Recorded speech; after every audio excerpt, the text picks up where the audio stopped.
Dukun pengganda uang lagi-lagi memakan korban. Tak tanggung-tanggung, 12 jasad manusia ditemukan menjadi korban dari aksi dukun pengganda uang ini. Inilah fakta yang terjadi di Desa Balun, Kecamatan Wanayasa, Kabupaten Banjarnegara, Provinsi Jawa Tengah. Selamat datang di channel ini, channel yang merangkai kisah nyata dalam cerita bersumber dari berita yang terpercaya. Sebanyak 12 jasad manusia ditemukan pihak kepolisian di Banjarnegara, Jawa Tengah pada pencarian Senin hingga Selasa 4 April 2023. 5 dari jasad ini sudah menjadi tulang belulang, sedangkan yang lainnya masih menyisakan daging yang tidak utuh, guys. Dari semua jasad yang ditemukan ini merupakan korban pembunuhan yang dilakukan oleh dukun pengganda uang bernama Slamet Tohari alias Mbah Slamet, laki-laki umur 45 tahun. Mbah Slamet ini tidak bekerja sendirian, guys.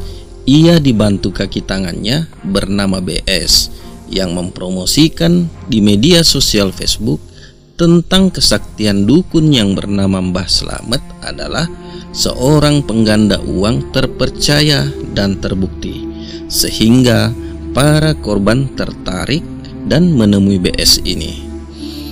Setelah korban bertemu BS, kemudian BS mempertemukan korban dengan dukun Slamet Tohari. Inilah yang dialami korban terakhir bernama Parianto, laki-laki umur 53 tahun, asal Sukabumi, Jawa Barat, guys. Kasus ini dapat terungkap bermula pada Senin 27 Maret 2023. Anak dari korban, Parianto, inisial GE, melapor kepada kepolisian akan kehilangan ayahnya. Dalam laporannya, GE mengatakan pada Juli 2022 ia diajak ayahnya bertemu dengan dukun Mbah Slamet Tohari di Wonosobo. Kala itu ia pergi bersama ayahnya dari Sukabumi menuju Wonosobo menggunakan bus. Sesampainya di Wonosobo, ia dan ayahnya bertemu dengan Mbah Slamet Tohari, dukun pengganda uang ini. Kemudian dukun Slamet Tohari mengajak ke rumahnya yang ada di Desa Balun, Wanayasa, Banjarnegara.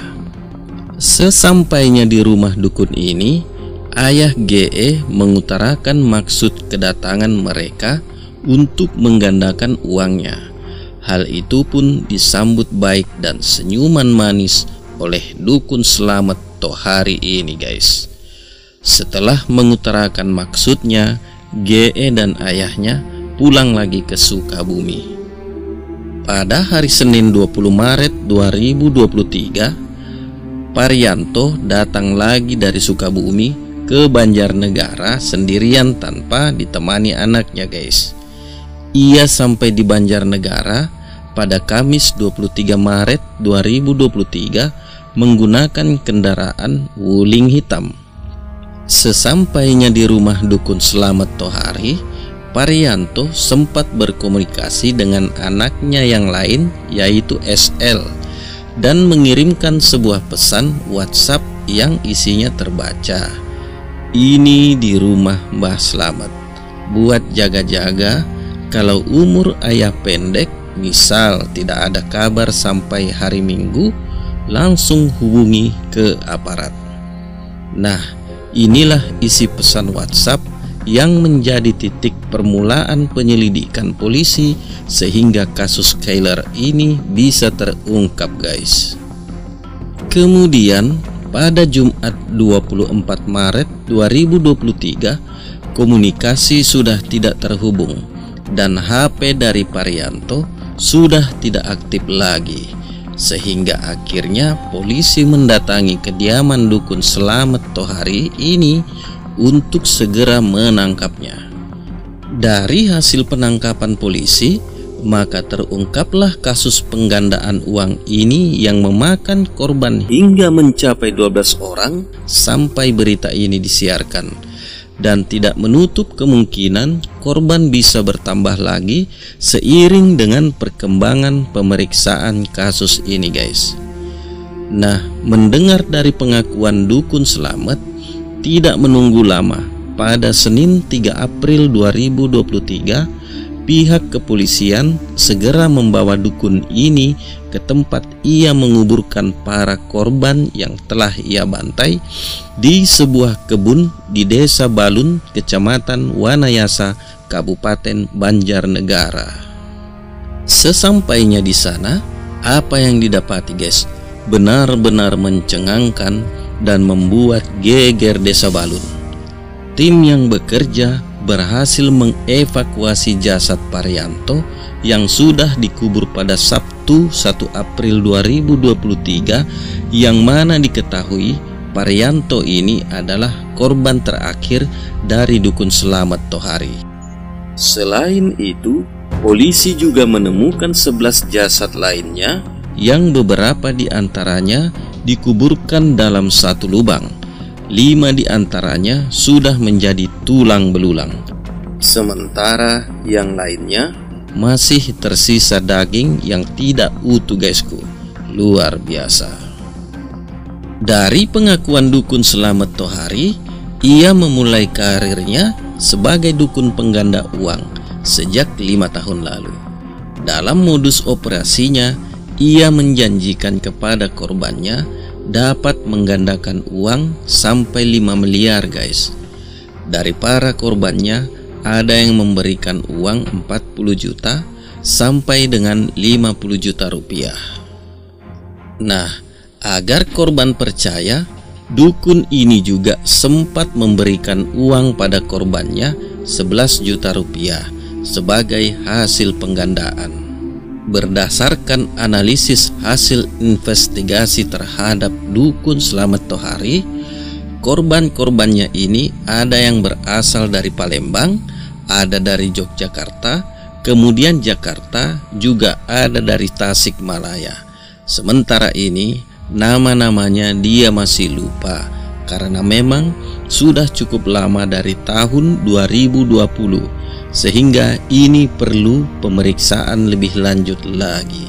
Dari hasil penggalian di kebun yang menuju ke hutan ini, yang berjarak sekitar 1,5 km dari rumah Dukun Slamet Tohari, ternyata mayat-mayat dikuburkan tidak berjauhan, guys.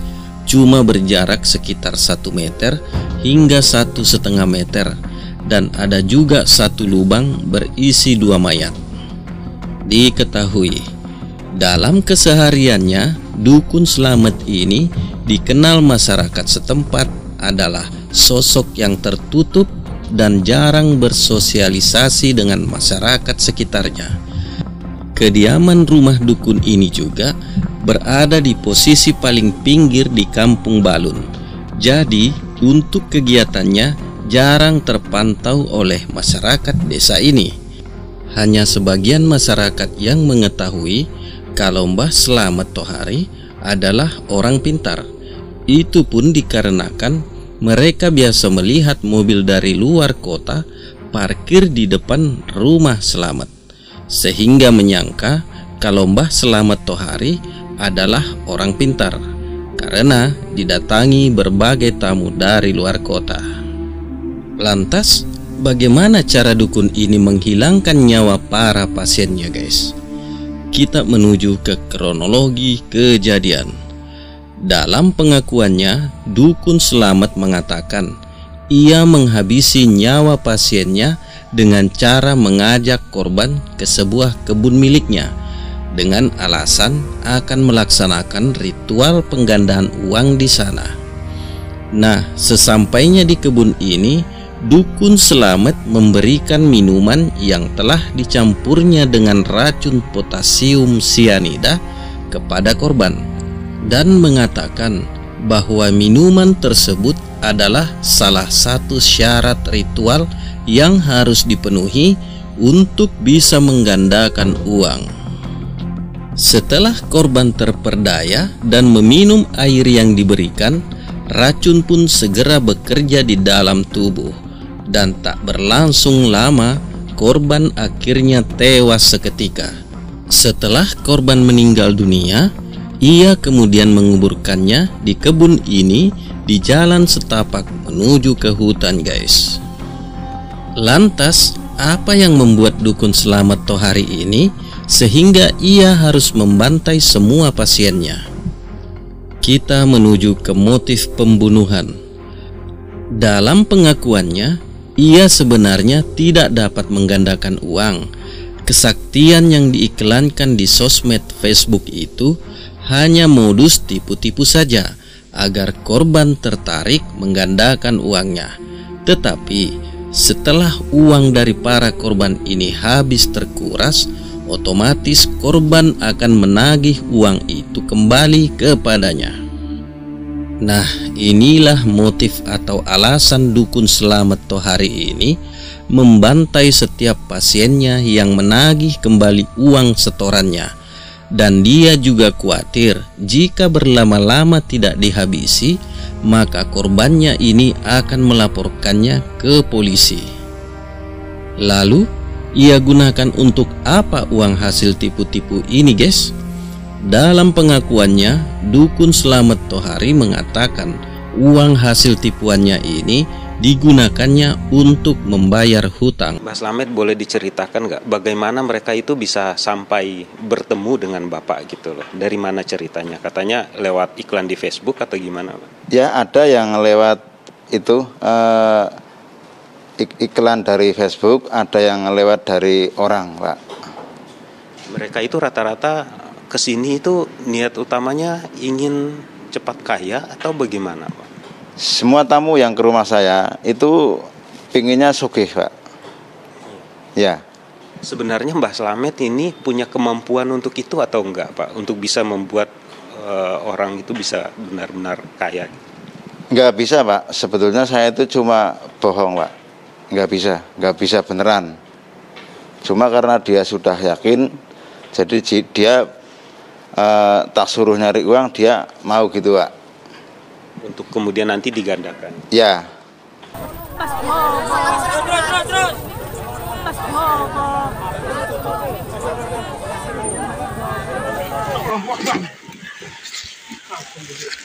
Alhamdulillah ya Allah.